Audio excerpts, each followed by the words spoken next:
Because when I graduated from high school, I left Boston and I was like, get me the hell out of here. I'm not interested in being part of this noise ever again. And so many people were like, why didn't you go to schools in Boston? Because they had all the things you wanted. And I was Boston's like, no. amazing. So tell me about Emerson. What was it like? So basically, it wasn't my first choice school. My first choice was Smith College. I wanted Fascinating. I wanted to go to Smith College, stay with my high school boyfriend, like live there forever and be, I don't even know what I wanted to be. I thought I could like sustain myself as a journalist, like working at a local paper, which like thinking about what those salaries are like I probably couldn't do that if I had Smith College debt. As it is, I have lots of debt from Emerson. But I went to Smith Academy, which was in the town that Sophia Smith grew up in, so I would have gotten half tuition, but I got waitlisted. So I was like, all right, where else did I get in? What else am I interested in? And I looked, and Emerson had a writing, literature, and publishing degree. I'm like, oh, I want to do that more than, like, being a journalist. I want to work in publishing. I want to work in books. Like, that sounds cool. Sign me up. And so I got in, and I went on a tour, and like I just stepped into the first building and I'm like, oh my god, this is my school, this is my college, this is going to be my alma mater someday. And it was awesome. Like, I come from this tiny little town where I was kind of the weird kid because it was very sports oriented and I was a theater nerd and a writer. But suddenly at Emerson I was surrounded by other creatives and I went from being kind of like the loserly kid to being one of the cool kids. And it was so awesome and bizarre at the same time, and it was just really great. But I was also kind of at a disadvantage because I went to such a small school where I only had like an English class to work on writing, whereas everybody else had been like on the school paper or already taken a journalism class or like written gotten things published in their school magazine. Also lots of rich kids. So once there wasn't housing anymore, I had to get an almost full-time job to pay for Boston rent. And all of my friends had their parents paying their rent. So they could do lots of the extracurriculars, which was really where everyone was building their resumes for these creative jobs. So, I mean, I did okay. And after I had to move back with my parents because I couldn't continue to live in Boston. But I don't know, it was awesome and I loved writing. The one extracurricular I did do was working on the school's literary magazine. So that was really cool.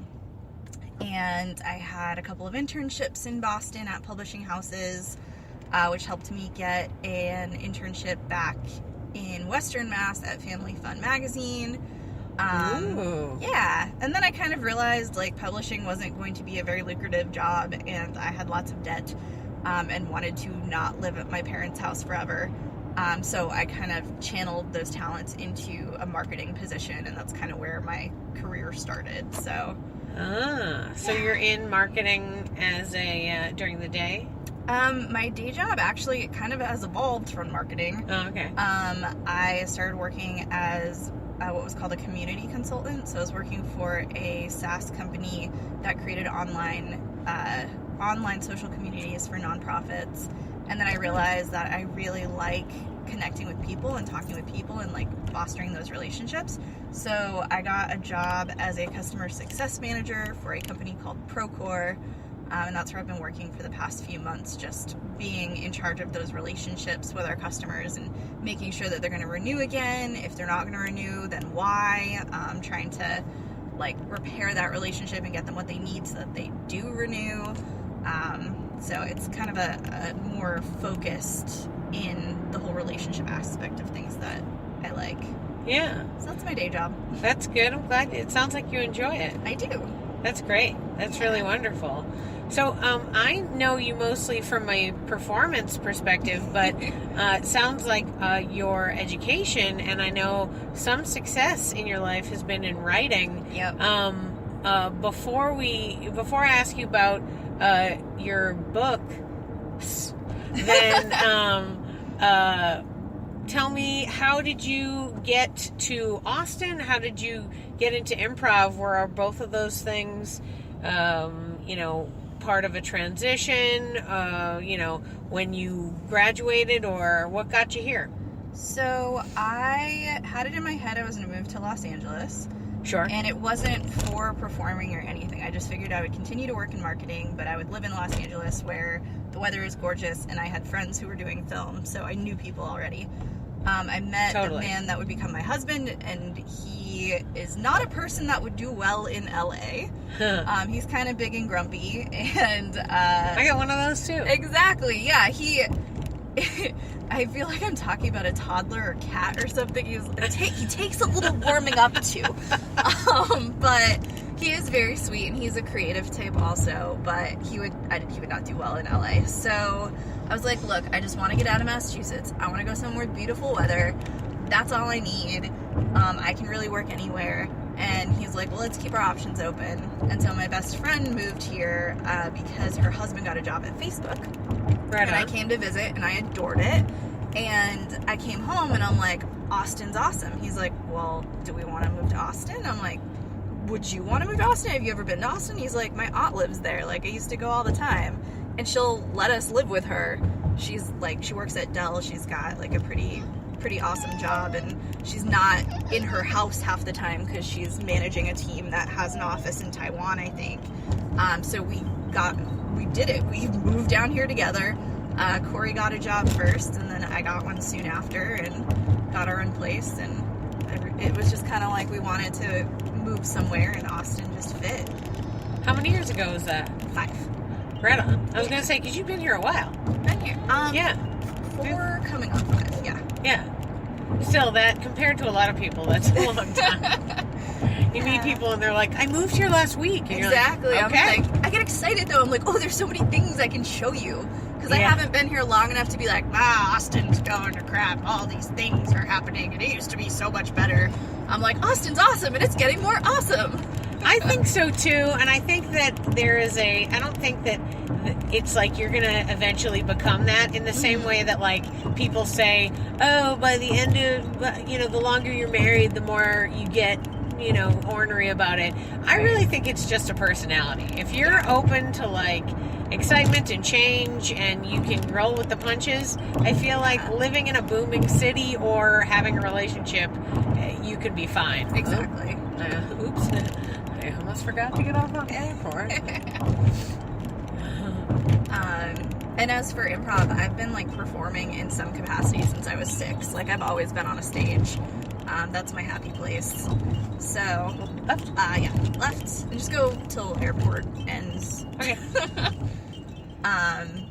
Yeah, I've always been happy on stage, and I couldn't find community theater in the same way that I had it in Western Mass. Totally. And all I could find when I Googled theaters in Austin were improv, and I'm like, I didn't really like improv when I was younger, but I guess that's all I have, so let me try it. And I ended up loving it, so. In Western Mass, did you ever do a Williamstown Theater Festival, which is in Western Mass? I did not. No? Oh, that's a wonderful theater festival. But I suppose it depends on the kind of theater that you were, like, involved in, because if you're doing a lot of musicals, it really wasn't musicals. It was mostly musicals that I did. Yeah, right on. Because I did some musicals in various places in high school, and then in the summers in college, because I went to college in Dallas, which is what got me to Texas. Oh, okay. And then we that's how I got to Austin, was college girlfriends all moved here after, and I didn't. I bounced around, but then they were like, hey, you should come hang out with us. We're here now and we're married. You should be here. So I was like, all right. And I had a weird relationship that really kicked me in the butt to move here, because I kept going back to Dallas because that's where I was. Yeah. It was my home base in Texas, and when I went back home every summer, I did theater at different places. So one time I did Williamstown Theater Festival, and then one time I did stuff at Weston Community Theater, I believe. Okay. That was one. Excuse me, everyone. Am I in the wrong lane? I probably am. I think that truck thought there was a lane that there wasn't. Yeah, no, I'm just trying to be easygoing in the flow of traffic right now. Yeah. so you've been performing consistently. Mm-hmm. That's pretty great. Was there any performance that you took part in at Emerson, or was most of your focus on writing, and so that's how it just stayed? I tried to be involved in theater there, but all of the theater kids like took all those spots, and there was a bunch of nepotism there and stuff. Oh, and right on. My last 2 years at Emerson, they opened a second. So Emerson's all downtown, and it's all kind of on Boylston and Tremont, but they got another building kind of in Chinatown a little bit, and that's where they put all the musical theater kids and all the theater kids. Oh, so right, eventually right. they kind of had their own space, and that's where all of that kind of congregated. Yeah, I tried. I just never got into anything. Right And I didn't have like an audition song with like accompaniment and all that, so Oh, yeah. eventually I just was like, all right, I'm just going to focus on the writing. I was in a couple of short like film pieces, and my friend wrote a musical and gave me a part in it. Ooh. So that was fun, but that was like second semester senior year, and that was the only musical that I got into. 'Cause Yeah. I knew the lady. No, that's pretty wild that somebody wrote one. That's Yeah. Awesome. There you go. Was that a student or a teacher? Yep, it was a student. Awesome. So cool. Yeah. That's super fun. Yeah, I wondered how big was in your class at Emerson, how many students graduated with your degree when you graduated? A couple hundred, I think. I feel Oh, like there okay. was about maybe 1,000 per class, or a handful of hundreds per class. It wasn't a huge school.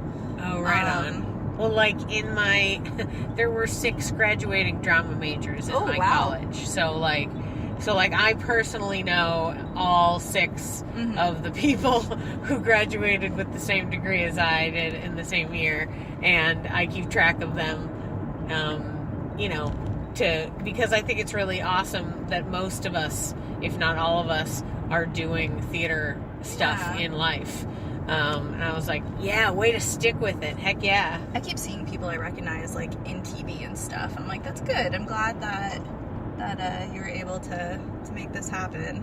Yes. A lot of them, their parents were still paying their rent in Los Angeles for a while, but sure. There's different cool. levels of how people get to that point. Yeah. I find that I've been I don't know what milestone birthday you hit, but I'm going to say that I'm probably older than you, because I have a milestone birthday this year, and I'm turning 40. Mm-hmm. So I've done theater for a long time, and when I was right out of college, I went to New York City and worked as a stage manager for a bunch of stuff. Cool. And met a bunch of actors who are now in movies and stuff. Yeah. And it's great. So awesome to see people that you've worked with that you know from. You're like, that guy was in Midsummer Night's Dream with me, or whatever. You see somebody and you're like, wasn't that guy one of the Jets? That kind of thing. Yeah. And I feel like it happens more often, and I feel like it's a test of being a creative and maintaining your own cool to feel happy for those people. Right. Because many people, many people that we know will be very negative about other people's success. Somebody gets something and there's everyone's like, oh, let me tell you why. Yeah. I believe one of Austin's newest exciting involvement in the larger world of comedy was there was I don't even know his name, but some kid who's 21 or something who was a stand-up is a writer on SNL. Oh, yeah, People were pissed. Oh. I was so excited. Yeah. And they were like, I can't believe he's so young. And I was like, who's surprised that a young person got on SNL? Of course. Why It's wouldn't he? cool to know those connections and all that. He played the game and he got it. Don't be mad. He talked to the right person at the right party. Don't be mad. There's no way that anyone knows how it works, right? Yeah. I mean, it just happened to work out in that moment. And it's there's certain people that I'm always pushing for, but whenever any person that I'm even remotely associated with gets any level of success, I'm happy for them, because they're working hard the same way I'm working hard. Why shouldn't I want them to have what I want and what they want,